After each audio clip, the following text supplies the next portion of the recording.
Welcome to a how-to video with me, James. I'll be your host. Today we're going to be welding up a Skeg on a lower end unit of a 350 motor, outboard motor, for a boat. You'll see. Let's get started. Come on. This is what we got. We have a lower end unit from an outboard motor. I think it is a 350 or a 300. It's up there. It's a big beast. I'm telling you what. You can see it's missing the tip of the Skeg there.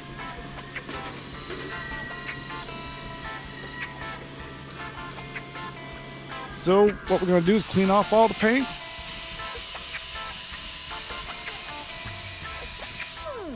We've got there's some little chunkies up here on the leading edge of the Skeg. Just want to get some of those little nicks out. It's not going to hurt the Skeg. Not one bit at all.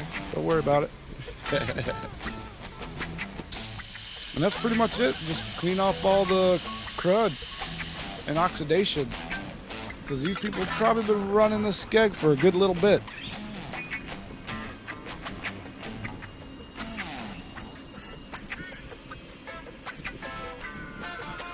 So we take our replacement Skeg. Normally if it was missing the whole Skeg, we just weld this replacement on. Sometimes we'll cut them in half, like I drew a line here.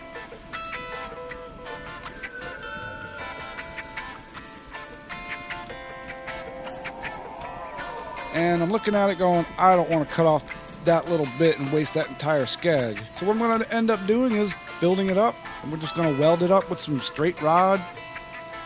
Because we didn't have any spare chunks of aluminum laying around. I'm going to go just like that. Weld it. Piece of cake. What could go wrong, right? Alright, clamping on our electrode. Firing up the welder. Yeah, buddy. I've got that thing set about 60%. Turning on our argon. Ooh, our argon's almost out. Oh no. We'll have enough. We'll have just enough. Let's get welded. Yeah.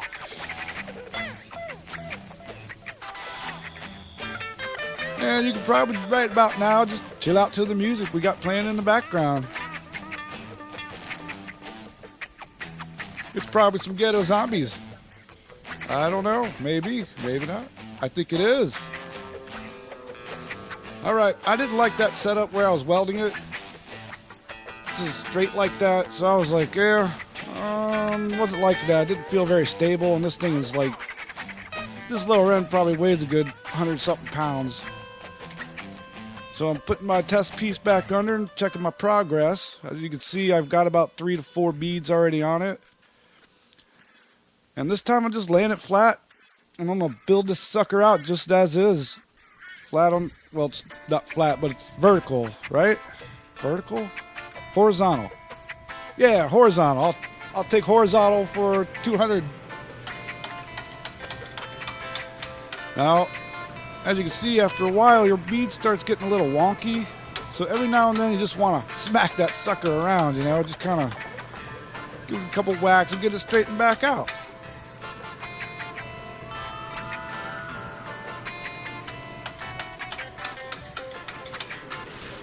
And we're getting there.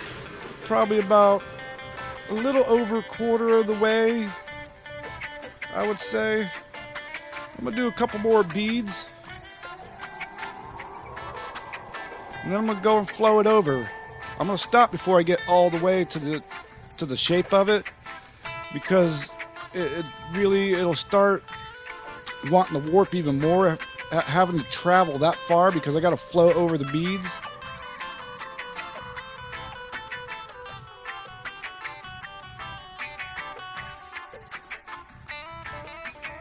So right here we're flowing over those beads, just making it smooth. And see that? I'm pointing at it right there. That's the part I'm flowing over. You can still see threads of the beads. I'm starting back on the base metal. Well, actually, I'm starting at the edge of the bead, working my way towards the pure metal or base metal of the Skeg. Now I'm going to straighten it out. Get it good and straight. Flip it over. And I'm going to do the same thing on the other side. Oh, that's all done. I guess that was the other side. All right, now I'm going to wheel it over, and we're going to get to grinding on it. The fast-paced world of grinding on it. Yeah, we're going to break out a grinding stone, grind it all roughly. Just going to rough it down, not take it all the way down. Just make sure it's straight either side. And then we're going to start welding again. Add more beads. And I think on this run we should get it probably all the way out to the tip. And through the miracle of time, or high-speed photography, or videography. Yeah, we're just speeding it up. Because welding is kind of a slow process, plus with that many sticks and rods going.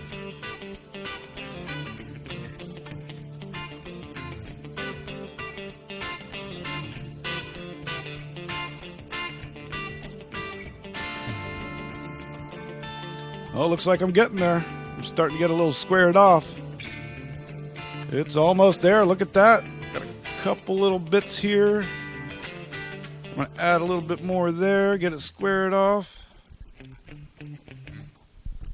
And probably some more there. And more here. And there. Okay. Yeah. A little bit more. A little bit more. We'll get there.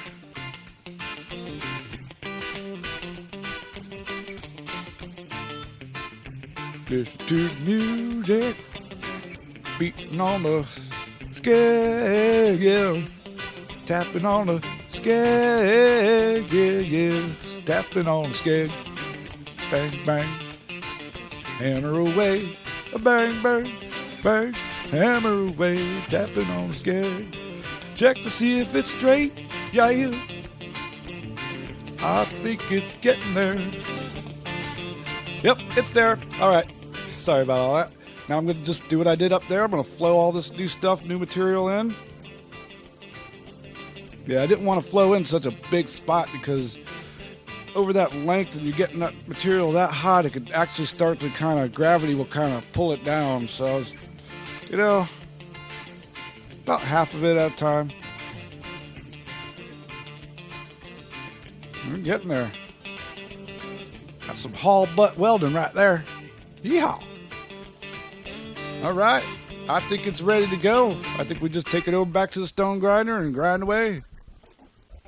It's party time. Oh, no. Never mind.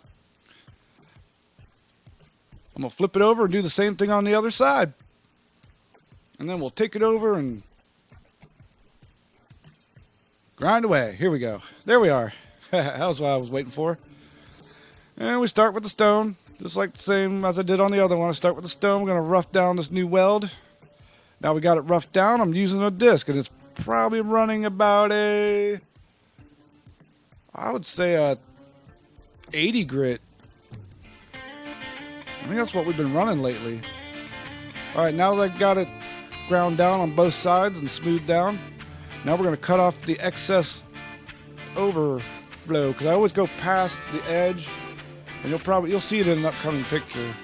And I'm marking off what I'm cutting off. Because you can see right about where the marker is.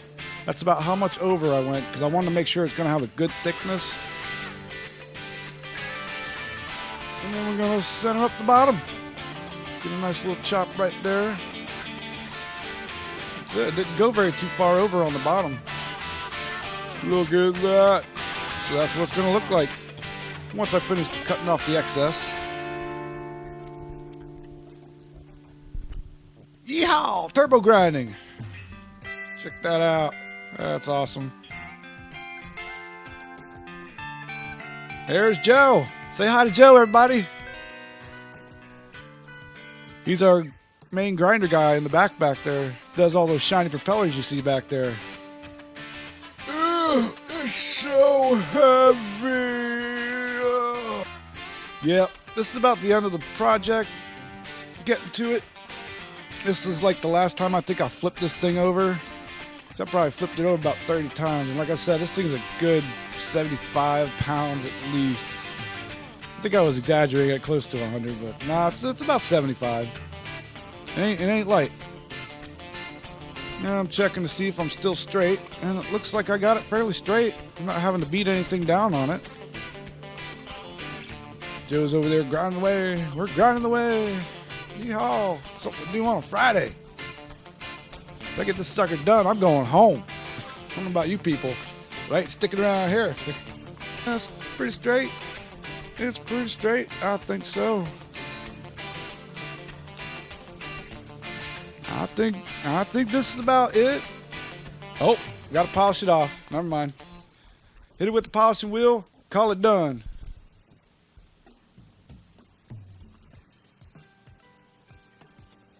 Yep. Oh, time for some fan time. I need to cool off. Yeah, that's some hot work. Well, check it out. This is with it done. It's polished. Lines are kind of straight. Yes. The lens is making it look kind of weird because it's a GoPro, and it just makes everything look a little rounder, and it's got a bit of a fisheye to it. All right, everybody, this looks like this is it. Make sure to go down and hit that like and subscribe button. And if you don't like it, well, hit that one too. We don't care. It's all good around here. So I want to thank you for watching this quick little how-to video. This is how I do that. All right.